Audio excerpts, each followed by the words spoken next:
A Marine accused of leading police on a chase in a military-owned pickup that resulted in the death of one of his passengers. We have his appearance in court. Plus, a father witnesses the arrest of a fugitive suspected of murdering his daughter. The Pacific storm system is moving in. We'll time out the rain coming up. An outpouring of community support for the San Diego police sergeant shot in the head. Tonight, we have an update on his condition. Trader Joe's is doing more due east. CBS 8 News Live at 6 starts now. A Marine from MCAS Miramar is now charged with vehicular manslaughter. Good evening, I'm Marcella Lee. I'm Jesse Pagan in for Carlo tonight. John Brand is accused of leading police on a chase in a stolen military truck that ended in a crash and killed a passenger. CBS 8's Brian White shows us what happened inside a Vista courtroom today. 21-year-old John Eugene Brand was arraigned in court today just days after he led police on that fatal chase. He's facing multiple felonies, including evading an officer causing death, vehicular manslaughter, and even kidnapping. He enters not guilty pleas and denials. Brand pleading not guilty as he stood before the judge, visible bruises over his right eye, appearing fidgety at times, shaking his head in disagreement with the charges against him. It's alleged that he committed essentially a kidnapping of a member of our community by refusing to let her and her colleague out of the vehicle as he drove that vehicle at very high rates of speed on our roads. It all started Monday when, according to the DA's office, Brand stole a military pickup truck from MCAS Miramar and drove with two women to a Dick's Sporting Goods in Escondido. Police say they stole merchandise from the store, and when officers arrived, the trio took off and a pursuit ensued. The two female passengers begged the defendant to stop. He refused, saying that he was not going to go to jail. He drove in excess of 90 miles per hour. Ran through red lights, drove on the opposite side of the road, and collided into a pole. The two women were thrown from the vehicle. Brand got out and ran off. Police found him hiding a block away where they arrested him. One of the women, 18-year-old Shivandia Compare Bell, died at the hospital, while the other, Tiara Elizabeth Sams, suffered major injuries but survived. Shivandia's family was in court, understandably emotional. They're devastated. They're emotional.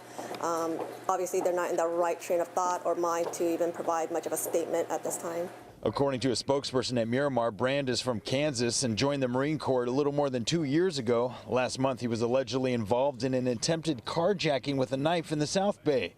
He was out on bail and under court order to remain on base at the time of Monday's incident. He is a clear and present danger to the public, and there are no conditions or any combination of conditions that will ensure the public safety or ensure that the defendant return to court. The judge denied bail. Brand is facing 18 years and 6 months in prison if convicted on all charges in this case.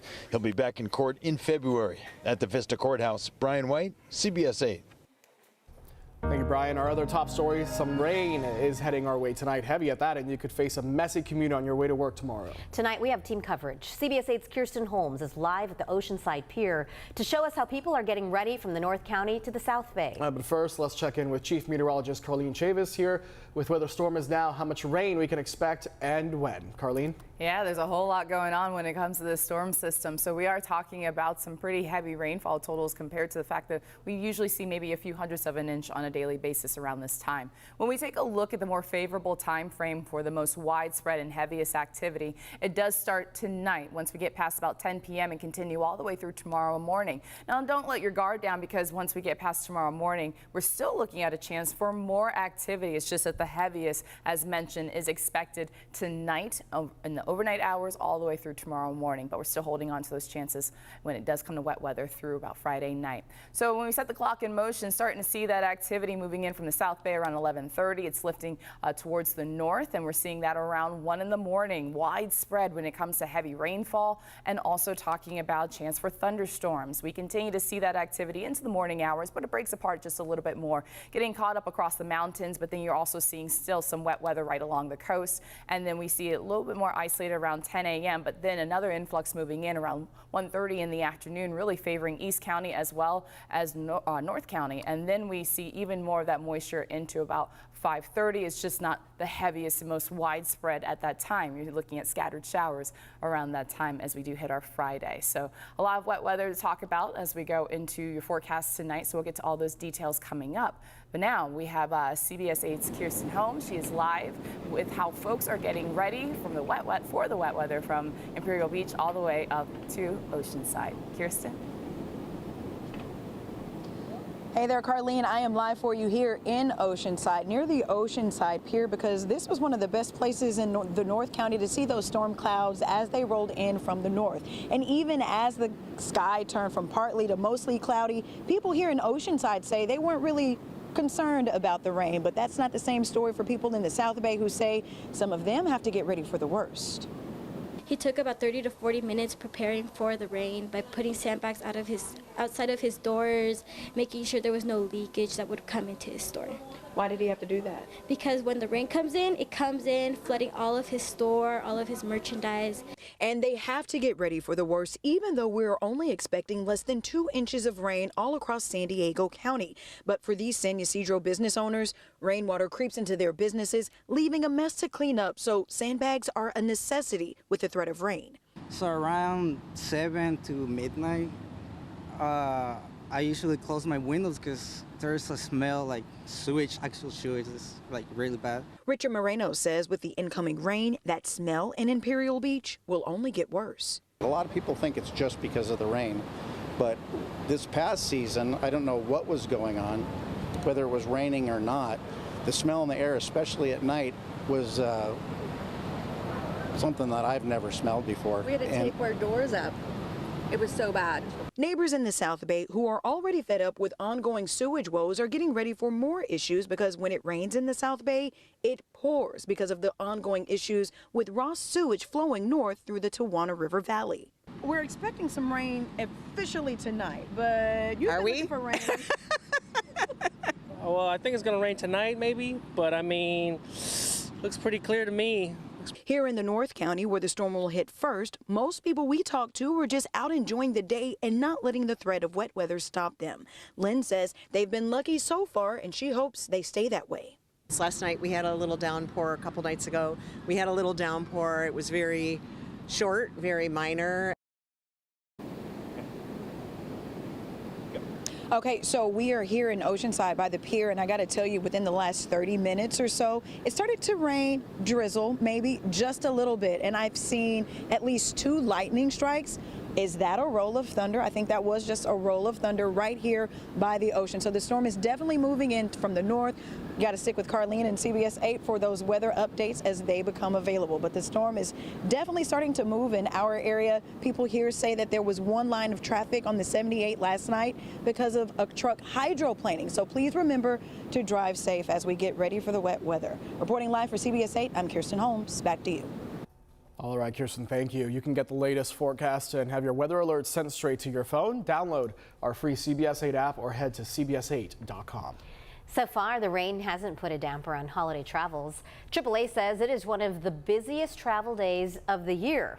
This is what crowds look like today at San Diego International Airport. We're told more than 80,000 people are traveling through the airport each day this week. You see the long lines in the crowd, so make sure you get there early. If you're flying there this weekend, the airport recommends getting there at least 2 hours before your flight, and beware of that Terminal 1 congestion. Just arrive early so that way you don't have to stress.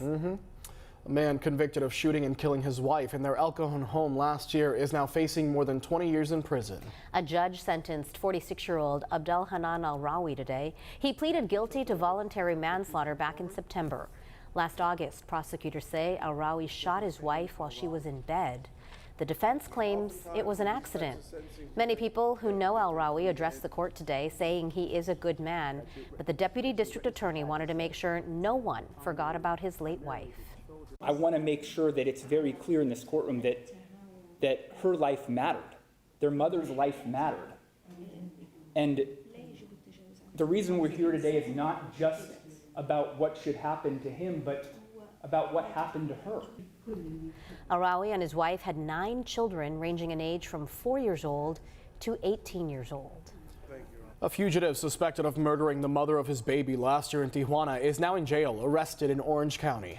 Tyler Adams has been on the run for the past 18 months. As CBS 8's David Gottfredson reports, the father of the murder victim actually witnessed the arrest while he was out on a bike ride with his friends. Every Thursday, a group of my friends, we ride our bikes. On his weekly bike ride with friends in Newport Beach, David Sabian suddenly noticed FBI agents in the road. I heard this officer across the street say, "Put up your hands, get out of the car, or I will shoot you." Get on your knees right there. The agents were arresting a man who looked familiar, but from a distance it was hard to tell. He was wearing a yellow shirt, white pants, white boots, and I said, like the guy who killed my daughter. I said, "This can't be, that's not possible."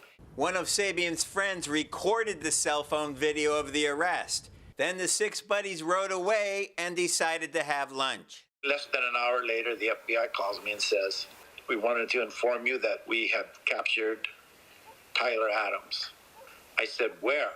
The agent said, "Newport Beach." I said, "Oh my God, I was there."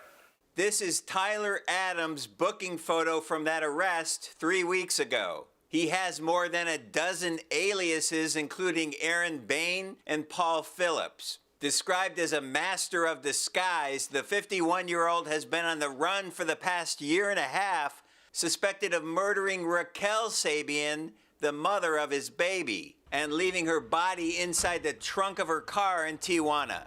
The baby was later found safe in Rosarito and returned to the United States last year. David Sabian is the murder victim's father, and yes, it was entirely coincidental that he witnessed Adams' arrest. I still can't believe it. It's unbelievable. It's unbelievable. And, but on the other hand, it feels like I hit the lottery with the bonus number. Adams remains in jail in Orange County, arrested as a fugitive with a warrant out of Hawaii, where he allegedly escaped from prison in 2019. For now, he has not been charged with the murder down in Mexico, but while holding the ashes of his daughter, Sabian is hoping those charges will be coming soon. We discussed this, Raquel and I, and she knows he's in jail, and her children are doing well, and we're going to find justice. We're going to find justice. David Gottfredson, CBS 8. Adams is expected in court January 3rd when the state of Hawaii will ask for his extradition on escape charges. Sabian says he plans on attending that hearing in person. The former Navy contractor known as Fat Leonard is on his way back to San Diego after a federal court appearance in Miami today. Leonard Francis was part of this week's prisoner swap with Venezuela. Federal prosecutors say he escaped there after cutting off his GPS monitor in San Diego, where he was under house arrest. He's expected to face more charges once he's back here in Southern California. Francis pleaded guilty in 2015 to bribing Navy officers with cash and sex workers in exchange for classified information. 5 adults whose mobile home caught fire in San Isidro are getting help tonight from the Red Cross. San Diego Fire Rescue says a dog was killed in the fire this morning, which broke out just before 6:30 on Willow Road. The fire destroyed the trailer and damaged a second trailer. Firefighters say a space heater may have been to blame. Fortunately, aside from the dog that was killed, no people were hurt. As we first reported last night, Rady Children's Hospital says it is planning to merge with Children's Hospital of Orange County. The Rady CEO says talks started about a year ago after the pandemic and a surge in child respiratory illnesses. This merger still has to be approved, but if it is, Rady's will be among the top 5 children's hospital networks in the nation. The transaction is expected to close next year, pending approval. Still ahead, the TikTok hack that claims you can save big on holiday travel, but you could pay an even bigger price on the other side. Plus, a lawsuit and major accusations against a Hollywood action star by his former assistant tonight. Trader Joe's is coming to town. We're live in Santee where it is the talk of the town, but now where are they opening the store?